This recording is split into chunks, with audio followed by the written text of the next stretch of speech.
real privilege to be presenting to you today, tonight, wherever you are in the world. We hope you can understand our accent all right, and if not, please let us know to slow down or repeat anything. But firstly, I'll start off by introducing myself. I am Laura. I am the digital executive at the New Zealand Olympic Committee.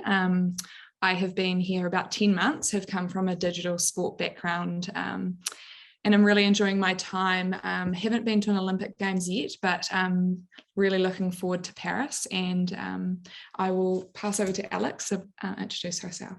Yeah, I'm Alex Spence. I might have met some of you before. I'm the head of digital, and I've been at the Olympic Committee, New Zealand Olympic Committee, for 10 years as opposed to 10 months. So yeah, done several games and am currently on maternity leave with my second baby, who's just in the next room, hopefully sleeping right now. She's 8 weeks old.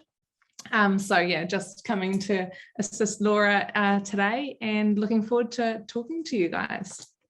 Awesome. So yeah, just I suppose what we're up to at the New Zealand Olympic Committee at the moment, we've just wrapped up a really successful Commonwealth Games campaign.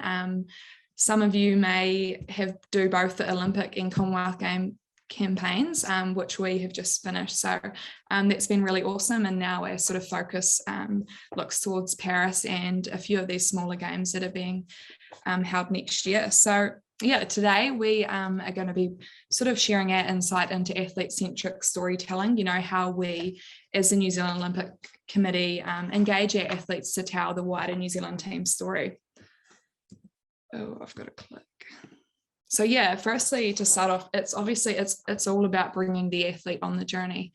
Our athletes are the centre of what we do, so it's really important to get buy-in from them so that we can be successful in our digital campaigns. Today, we're going to be sort of looking into 4 pillars. Firstly, team culture. You know, New Zealand has a really rich Māori and Indigenous culture, which is kind of the backbone of everything we do. Secondly, our campaign direction, our digital strategy, you know, how we influence our athletes, how we get them involved on the journey. Thirdly, we've got, athletes as influencers, you know, the benefits that we as the New Zealand Olympic Committee receive from having them as influencers and the benefits that they gain from being our influencers, I suppose. And then probably lastly, one of the most important pillars would be the people and, you know, the team behind the team, you know, everyone bringing this digital strategy together. So yeah, to start off with the team culture, as I said, New Zealand has a really rich Māori culture. One of our team values, manaakitanga, showing respect, generosity and care. You know, when we as a New Zealand team come together, we unite as one. And that's really important and carried through, you know, every time we meet. We have a haka. I'm not sure if many of you have witnessed a haka, which is a Māori war dance. And it's sort of a sign of showing respect, strength and unity to one another. I do have an example here, which I might play for you all.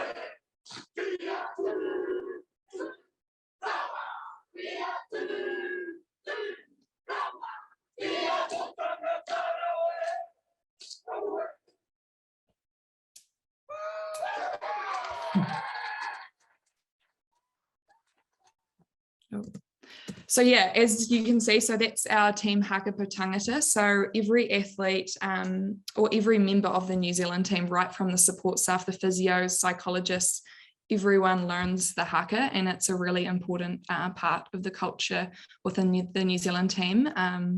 Yeah, every athlete that is welcomed into the village the haka is done to them. So Yeah, and this Pōtangata haka actually was written for the New Zealand Olympic team. So it's not the All Blacks haka or the rugby haka. It was specifically created actually just before Tokyo, because we wanted something that would unite our team and get everybody coming together.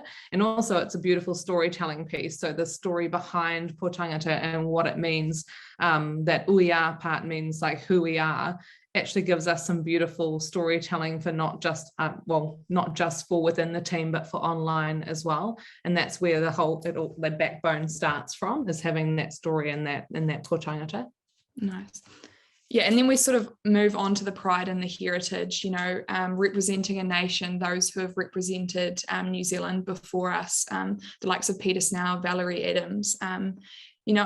It's finding that black singlet and leaving it in a better place than we found it. Once an Olympian, always an Olympian. And we really instill that in the athletes.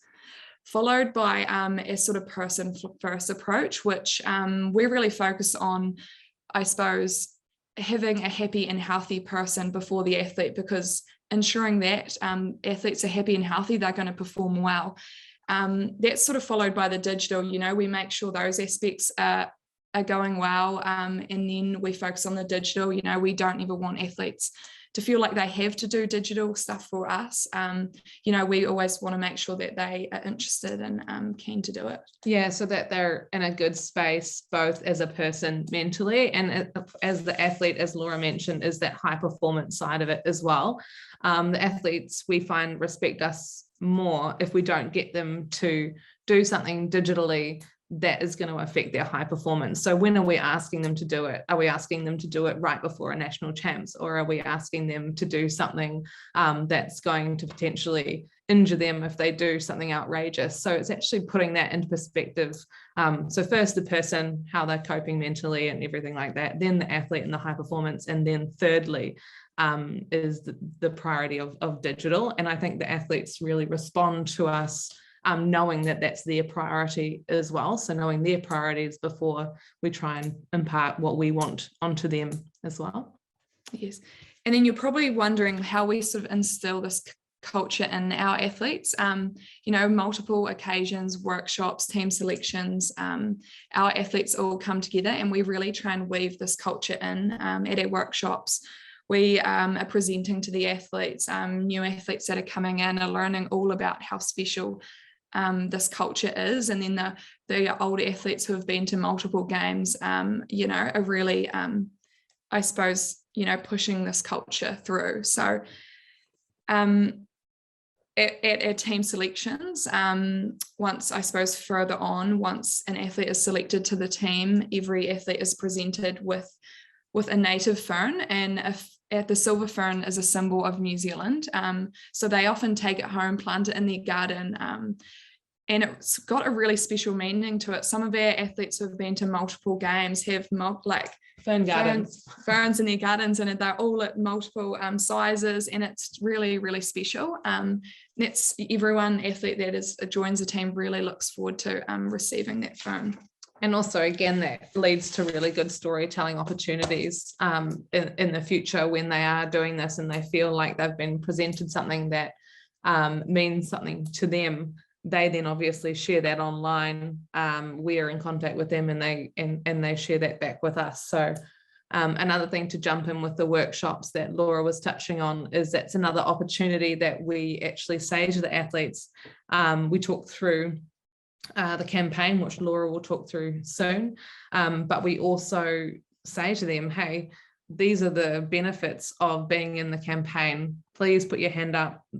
Come and talk directly to us. If you've got a great story, come and let us know. If this resonates with you, or you've got something that you want to share, we are the people to talk to. So just giving them every opportunity when we see them at workshops and selections to be involved. Awesome. Cool.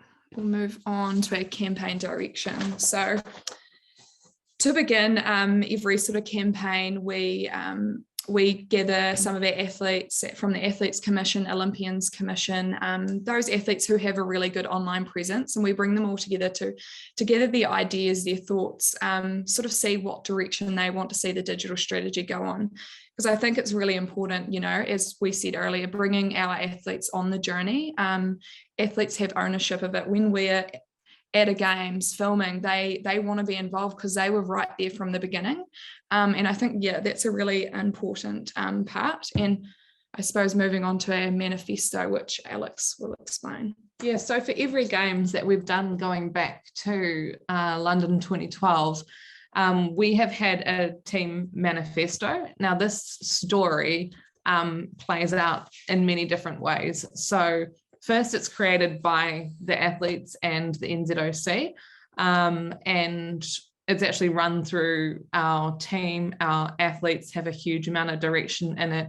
It's run by our team psych to make sure that it's like on point with where they are leading the team in terms of their mental health and other members of the team in terms of our shift and mission. Everybody has input into this one manifesto. And the reason why we're sharing this from a digital perspective is because we use lines of this to really determine our pillars of storytelling. Because it's led by the athletes and created for the athletes with the athletes in mind, we know that all of these sentences here are going to resonate with the athletes and they want to be part of the campaign. So a lot of our pillars for various games, we have about 4 pillars of storytelling, which are quite loose in terms. One of them might be to do Aotearoa proud, or we want to win respect, and all of those kind of stories. That's how we get them involved, because we know that they've had a hand in creating this manifesto. They own this manifesto and they want to share their stories and part of it. So this manifesto goes up on the walls in the village. It might not be told in full in storytelling online, but elements of it are. It's done in the workshops, it's put up at selections. It's just really, you know, part of the whole wider campaign for every single games. And then we sort of move along to our athlete-led versus athlete-centred. So this is kind of, you know, athlete-led, our athletes taking charge of the content they kind of want to see, they want to put up on the platforms. A fun example from some of our surfers. Hey guys, this is Ella Williams. I'm Billy Stammen. We are here and the opening ceremony is about to begin. Woo! And we are excited. Let's go get it to New Zealand. So it's awesome to see some of those personalities come through. But then we've also got, you know, I suppose the topics that some of our athletes are more passionate about. Our top mountain biker, Samuel Gaze, really wanted to use our platform and to use his voice to talk about mental health and what it means to him, which is really special. We've had a rugby sevens player talking about Māori culture in the haka and how special that is to him, because they sort of see us as a platform to really share their message. And we think it's really important that these stories are genuine. You know, we can't go and make a message up that we want to share with the audience and put the cameras in front of the athletes and say, talk about this. It doesn't really connect with our audience as well. So it's really important that we share these genuine stories. And then we sort of looked more towards the athlete-centred, you know, I suppose targeting our core audience, our what's been happening, the results, schedules, you know, stories that we're sharing with our athletes. And it sort of gives us a chance to portray our tone, our voice, have a bit of fun with it, as we can see with Sam Tanner, our runner. Monster PB. I'm frying. Look at me. This is Com Games. This is insane. Yeah. We were fortunate enough during the Commonwealth Games we could film in the mix zone, so it was really great to be able to use that content. But I suppose we've got to be flexible and adaptive, because we know at a Olympic Games. Yeah, but this is definitely something you could capture at an ENR very easily as well, and quickly turn around and get it up as a reel or a TikTok, depending on how it goes. It's definitely something, if you had someone there capturing moments like this, that's pretty easy to do on a grassy knoll or in some other kind of area that's rights free for filming. Yes, and that sort of leads on to being an aspirational account. So creating content that athletes like and enjoy, that it sort of makes the athletes want to get involved. Staying up with trends, you know, some of our best or our leading trending videos, and we've just filmed on a phone. It's just that reactive content straight as it happens, which has gone viral. And I think for as well as staying up with trends, it's staying up with like the new developments through the various channels. So for us, for Tokyo, we got onto Reels super early and got us some of the highest reel numbers, I think, around the world, because we were early adopters in that space. Because we all know that people like Instagram, they want to promote their latest thing that they're doing, right? So if you're creating a reel and you're getting that out there, then they are promoting that more than the other content that they're showing. And that's the same with what we're doing with collaborations now. And this kind of whole getting the athlete on board, doing as many collabs as possible when that first came out is really key to our strategy. So being really reactive. So pretty much we went from having in Rio a 80% of planned content, 20% reactive content, to a strategy of I would say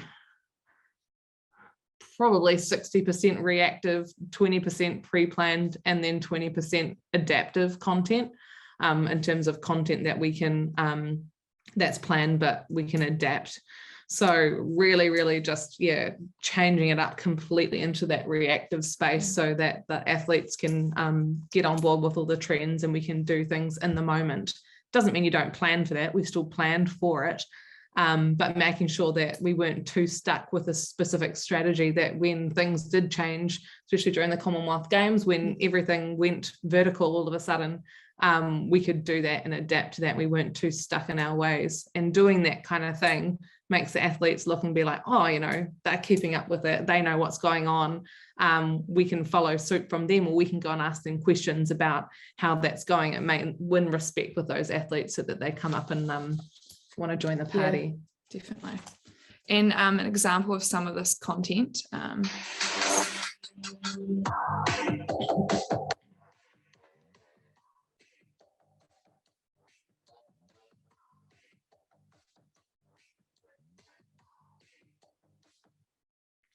So yeah, that was a trending TikTok that was going around, and we've got Valerie Adams, medal winner, just having some fun with it.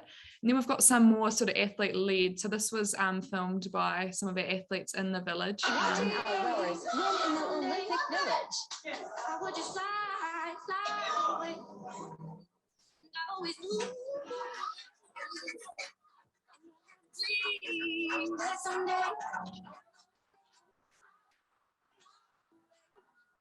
Wake up. Yeah, so it just shows sort of the importance of that sort of fly on the wall content. It really sort of connects with the audience. We're fortunate our athletes sort of caught eye of that and thought it would be awesome to share. So yes, we'll move on to, and then we sort of move on to athletes as influencers. So our athletes sort of provide us with a portal into their networking communities. So as soon as our athletes get involved in our digital platforms, it opens up this huge community and a new audience for us that we can sort of bring on board and have follow our content, which is great. But then I suppose the benefits the athlete sees is, increased brand exposure for them, not just on an athlete endorsement side, but, it might be invitations to different competitions. And obviously then it provides a greater market for sponsors and, as I said, athlete endorsements and partners. We've probably seen athletes, our athletes that are involved in our channels, the ones that are heavily involved are more likely to pick up sponsorship deals, especially from our partners. So definitely. And we do a lot of education and assistance and offer that as well. So they see value with the people that work at the NZOC in terms of those non-financial incentives. So if they came to us and said, hey, Spence or Laura, I really want to develop my brand online. Have you got any tips and tricks you can share with me? And we will always provide that, sit down with them. I mean, it's easier for us. We've got a smaller team. I can't imagine some of those bigger teams being able to do that for every athlete that asks. But we do offer that if somebody comes to us and says, or a sport comes to us, we will always go out and give it for free, that digital education assistance, show up to Swimming New Zealand and do a digital education online brand education piece, so that they actually come to us for questions. And when they come to us for questions, we build that relationship. Once you've got that relationship, it's a lot easier to ask them to be part of something and say, hey, you were interested in learning how to do this, blah, blah, blah. How about you give it a try on our channels first, and we go from there. Yeah. And also, I suppose some of our athletes are super young, 16, 17 years old, and all of a sudden they're on the world stage and they've got 50,000 more followers, and they're thinking, what do I do? And it's also about providing that sort of support and assistance in that space to make sure, they know how to handle it. So yeah, that's really important. And then we can sort of move to the financial incentives, which I'll let Alex talk about. So we have the Athletes Collective, which is a pretty cool piece of work that was done by our brand and commercial team, set up just after Rio, I think. And basically our sponsors buy into it, and they get a certain amount of Athlete Collective visits or online things a year as part of their deal. And athletes can opt in to this Athletes Collective, so it's open to all of our athletes across Olympic and Commonwealth Games, and basically they get all of these various offers to do. It could just be 2 posts for one sponsor. It could just be going to visit a school on behalf of a sponsor, and it's all paid work. So they will get an email saying, hey, here's an opportunity. We're looking for 5 athletes that want to do this and do this post and this post, and also do that and work with the NZ team, our channels as well, to get that up. And that's something that NZOC provide that's been a really, the athlete says are really beneficial, because it's not just the top athletes, it's not just an ambassador for the brand, it's every athlete for that can say, hey, yeah, I want to be involved in that. And they get paid to do that. So they see that as a really good incentive that the NZOC offers that's financial, because we don't do many paid posts, paid stuff for our athletes. The only stuff that we do is if we ask them to go above and beyond. For example, this NZ team with Hayden Wild, we did the April Fool's thing that was just his face. It was very stylized. It really utilized his brand a lot more than we normally do, and this is a paid, very small payment for this. He really wanted to be involved, and we would pay something like that. We also paid for some athletes to sing the national anthem for us and do some digital stuff around that, because we had a guy that was exceptional at playing the guitar, and we had some singers in our team, and they did a really great rendition of the national anthem. And that's going above and beyond. That's not just asking them to do a TikTok or asking them to do something else for us. It's actually a lot more effort, as well as asking them to promote any of our merch or anything that gives us financial benefits. We will always pay them for anything like that as well. So those are the financial incentives, but I think the Athletes Collective is one of the greatest things that we've done as well, because it also gives us a platform to put out there. Yes, we could say, hey, there's this campaign coming up, we'd love you to be involved, even if it's non-paid. We get a lot of great responses for, because they see the value in coming together and doing that wider brand piece. So yeah, it's been really, really good for beneficial, us. Yeah, no, that's great. Cool. And then moving on, this is a really well-known Māori phrase, he aha te menui o te ao. So what is the most important thing in the world? He tangata, he tangata, he tangata. It is the people, it is the people, it is the people. So this sort of stands for we are the nurturers and protectors of one another. So for us, we showing respect, integrity to one another, we're going to receive it back. And it's like, you know, us showing that respect and integrity to the athletes. We're going to get great digital stories from them, those genuine stories that we are after, which sort of takes us through to the people, and which is a really key component for us. Our team, the team behind the team, you know, we've got an awesome tight-knit team at the New Zealand team, and you know, it's ensuring, you know, I suppose that consistency of staff, the athletes are becoming aware of who's on the digital team. We're going to events very often, domestically, lots of workshops, team selections, or going and visiting them for feature stories, and it really builds those good key relationships. I've got an example. Tim, our videographer, and myself, we travelled to film a weightlifter probably prior to the Commonwealth Games, and at the end of the day, she's like, I've had the best day. She's like, I was so nervous before you both came. I thought you were going to be some old boring media people but she said, you have been so awesome, because we sort of turned up and sort of had some fun, filmed her doing her thing, and we invited her out for lunch and really built that relationship. And then when it sort of came to the interview later in the day, she really felt like she could open up and connect with us. And I think it's really important to have those good relationships so we can tell those genuine, those really key stories. I think when we're looking as well at hiring staff or staff that are going to work at a games, because our team is actually just the two of us day to day in the digital space. At the moment, it's just Laura, because I'm on maternity leave. But when we're looking at hiring for the wider games as well, as that who are the people that are already embedded within these communities that we can bring to, because during the games we expand to a team of 10. So who are those other people that we can actually get? We don't often get people that are really good at social media that are not embedded in sport already, or embedded within the communities. Yes, they might be exceptional videographers and photographers, etc. But we try and find some people that have those relationships. That's the key thing that we look for in terms of hiring people to come on board with the team.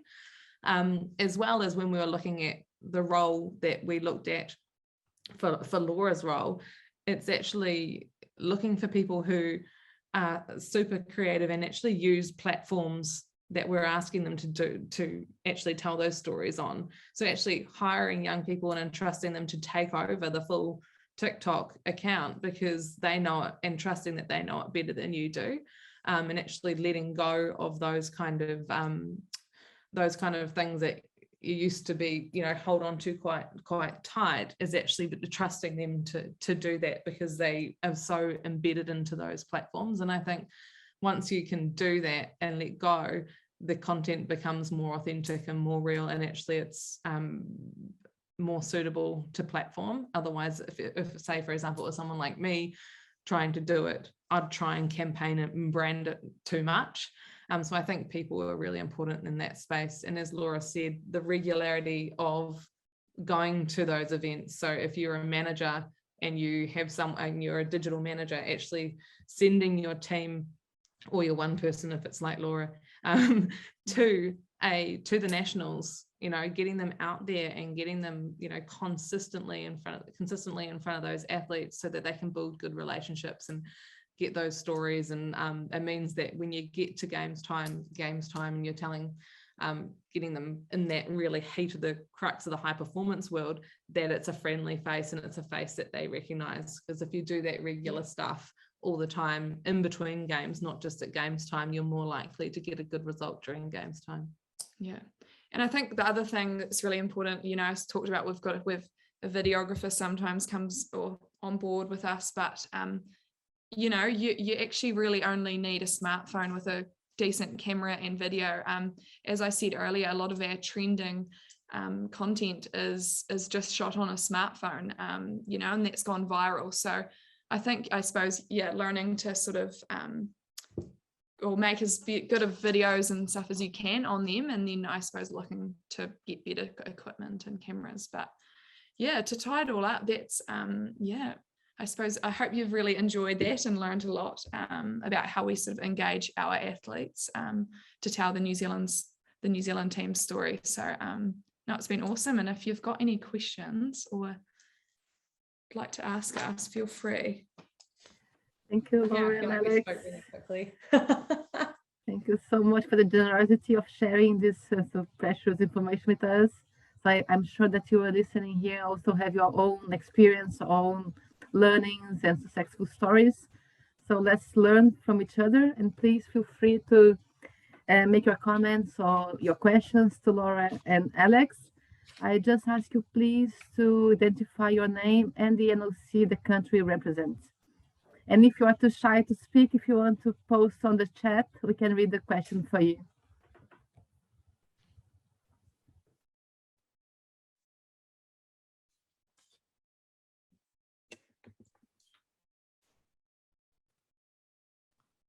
Yes, please don't forget to raise your hand, take the floor, or even write in the chat, please.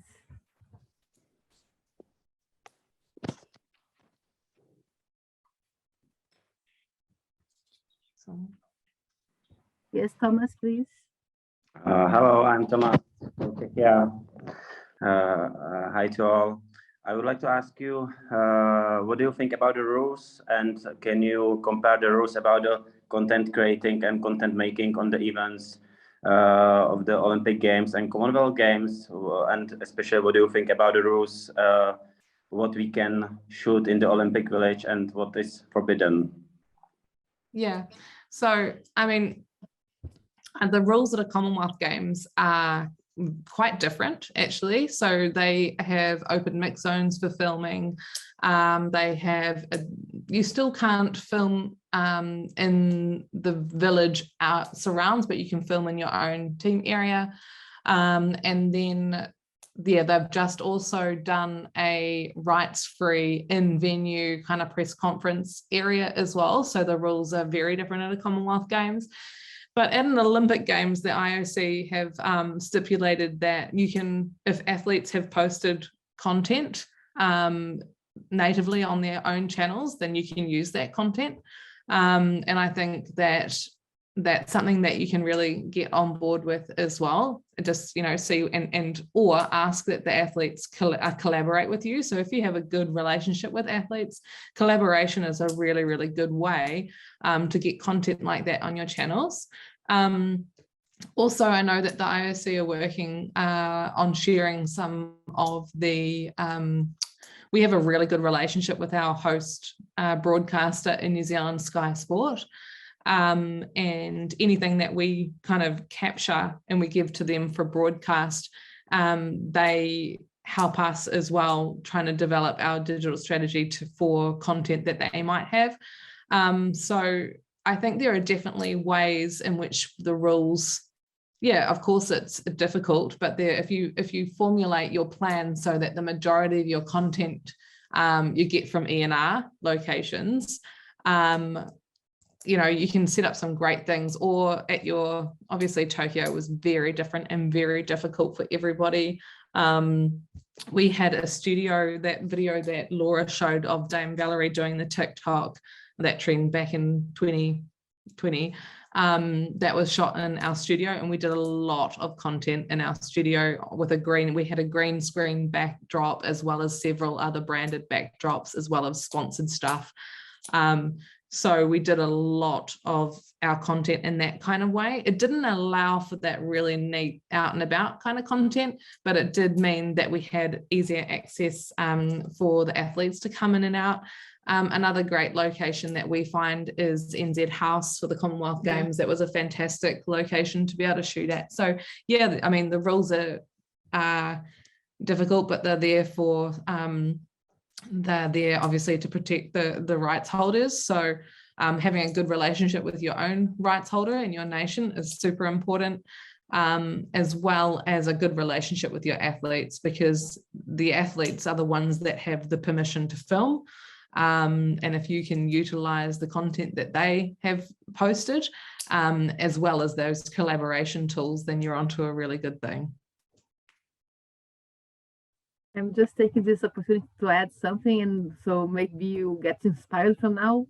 So the ANOC World Beach Games in Bali next year they will be very open for content production. Soon we are going to release some news on that.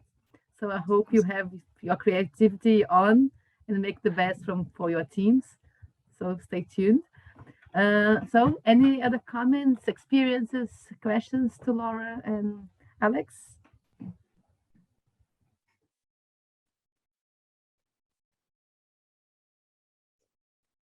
So, well, if we don't have any further comments or questions, so I will ask you all to open the camera. We are very happy to see the numbers grow throughout the session. That means the topic was really interesting and engaging. So we are happy to have around 80 people here connected today. So if you can open your cameras so you can do a group picture, I thank you. And we hope to see you soon again. Andres, you are.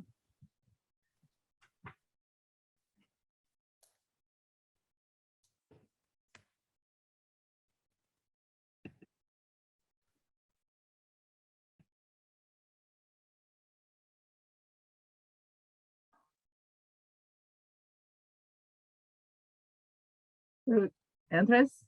Yes. Yes. Should be good for now. You direct. Great. Laura and Alex, thank you very much for being with us. So thank you all. It was a very challenging time zone to deal, and I think we managed to have everybody connected in the same time. So thank Awesome. you. Thank you and very much. See you all soon. Cool. We hope you Thank you very enjoyed. much.